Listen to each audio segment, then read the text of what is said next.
Rahmatullah wabarakatuh.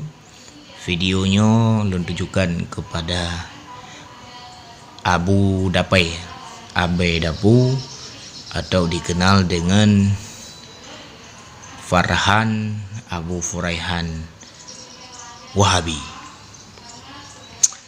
Nasi draw an umit cukup tat garang, jih manteng meglang janggut karaya. Ahban karaya dijak uyaman, dijak lanjutkan sambung sikula. Dihafai hadis tajam ban parang, dihafai Al-Quran babah membusa. Ulama Aceh abih ditantang, diwa diaman ipegah mamai. Foto ulama hanjet li tapajang, ipegah li anaknyan syirik kerabana. Masalah suluk pihna disampaikan, sabah kesesatan so yang kerja.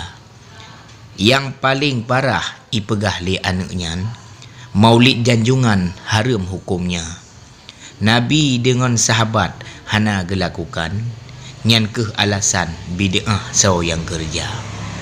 Kaji haram pegat maulid li Wahabi nyan, menyahana tacok sabah tanggapan ubina masyarakat yang ibut bak Wahabi nyan.